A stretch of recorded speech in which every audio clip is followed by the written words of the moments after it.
Le 26 décembre 1900, un navire de ravitaillement fend une mer agitée au large de l'Écosse. À mesure qu'il s'approche d'un petit groupe d'îles rocheuses, quelque chose attire l'attention de l'équipage. Au loin, un phare devrait être allumé. Chaque nuit, sa lumière guide les navires à travers ces eaux dangereuses.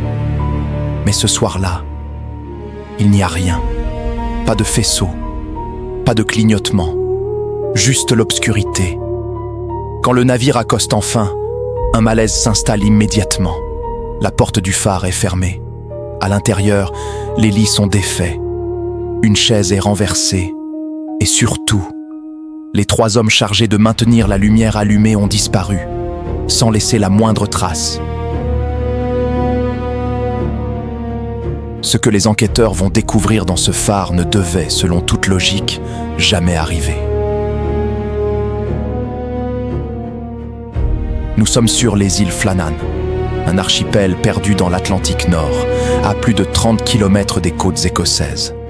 Un endroit totalement inhabitable. Pas d'arbres, pas de village, aucune protection naturelle contre les tempêtes, seulement la roche, le vent et la mer. Ces îles sont si dangereuses que, pendant des décennies, les marins ont réclamé la construction d'un phare. Trop de navires s'y sont écrasés. Trop d'hommes y ont perdu la vie.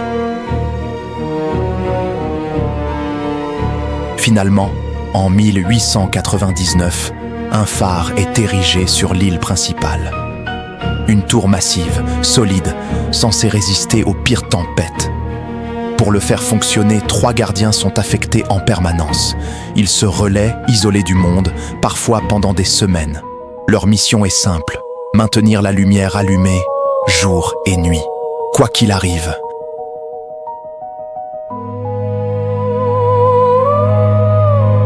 Les hommes en poste en décembre 1900 ne sont pas des novices. Thomas Marshall est le plus âgé, calme, méthodique, respecté. James Ducas est le gardien principal, strict, discipliné, connu pour suivre les règles à la lettre. Donald MacArthur, lui, est réputé pour son caractère plus explosif. Mais c'est aussi un marin aguerri, habitué aux pires conditions. Tous les 3 ont passé des années en mer. Ils savent reconnaître le danger. Et surtout, ils savent comment y survivre. Le 15 décembre 1900, un navire de passage confirme que tout fonctionne parfaitement. La lumière du phare est visible, les gardiens sont à leur poste. Puis, plus rien. Dans les jours qui suivent, une tempête d'une violence exceptionnelle s'abat sur la région. Des vagues gigantesques viennent frapper les falaises. Le vent hurle sans interruption. Même les marins expérimentés évitent la zone. Le navire de ravitaillement, le Hesperus, devait accoster plus tôt. Mais la mer l'en empêche. Ce n'est que le 26 décembre, lorsque la tempête se calme enfin, que le capitaine ose s'approcher des îles Flannan. C'est à ce moment précis qu'il remarque l'impensable. Le phare est éteint. Aucun signal, aucune réponse aux appels. Un homme est envoyé à terre. Son nom est Joseph Moore, un gardien remplaçant. Il monte les marches menant au phare, frappe à la porte. Silence. Quand Moore entre enfin, il comprend immédiatement que quelque chose ne va pas. Tout est étrangement normal. Trop normal. Un repas est resté à moitié terminé sur la table. Une horloge est arrêtée. Les lits montrent des traces de sommeil récent. Mais un détail attire son attention. 2 manteaux de pluie ont disparu. Le 3e est toujours accroché. Cela signifie qu'au moins un homme est sorti sans protection. Un acte extrêmement dangereux, surtout en pleine tempête. À l'extérieur, la situation est encore plus inquiétante. Des rails en fer sont tordus comme du fil de fer. Des blocs de pierre pesant plusieurs tonnes ont été déplacés. Certains se trouvent à plus de 30 mètres au-dessus du niveau de la mer. La tempête a été monstrueuse. Mais une question demeure. Pourquoi les 3 hommes seraient-ils sortis ensemble? Les règles du phare sont strictes. Elles ne laissent aucune place à l'improvisation. Un homme doit toujours rester à l'intérieur, quoi qu'il arrive, même en cas d'urgence, même si les deux autres sont en danger. Alors pourquoi cette règle fondamentale aurait-elle été ignorée? L'enquête commence à révéler d'autres éléments troublants. Des journaux de bord sont retrouvés. Certains passages parlent d'une tempête violente, avant même qu'elle ne commence officiellement. Un autre passage mentionne un homme en pleurs. Un autre encore évoque des prières.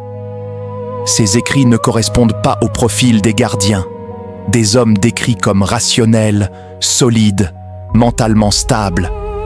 Alors qu'est-ce qui a pu les terrifier à ce point?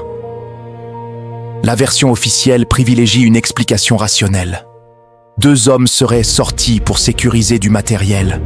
Une vague scélérate les aurait emportés. Le 3e, entendant leurs cris, serait sorti pour les aider. Même sort. C'est plausible, mais imparfait. Pourquoi la porte était-elle verrouillée? Pourquoi un manteau est-il resté à l'intérieur? Pourquoi ces écrits étranges dans les journaux? Aucune théorie ne répond à toutes les questions. L'enquête conclut finalement à un accident naturel. Aucune preuve de lutte. Aucune présence extérieure détectée. Le phare est remis en service. De nouveaux gardiens prennent le relais. Mais très vite, ils rapportent tous la même chose. Des bruits inexpliqués, des pas dans l'escalier, une sensation persistante d'être observé. Des années plus tard, une phrase est gravée sur un mur du phare. Ils sont partis, mais la mer sait. Aujourd'hui, le phare des îles Flannan est entièrement automatisé. Plus personne n'y vit. La lumière s'allume chaque nuit. Fidèle, silencieuse, impassible. La mer, elle, n'a jamais rendu les corps et n'a jamais livré d'explication définitive. 3 hommes ont disparu. Un lieu est resté. Et quand le vent souffle sur les rochers, certains affirment encore entendre des voix qui n'ont jamais quitté l'île.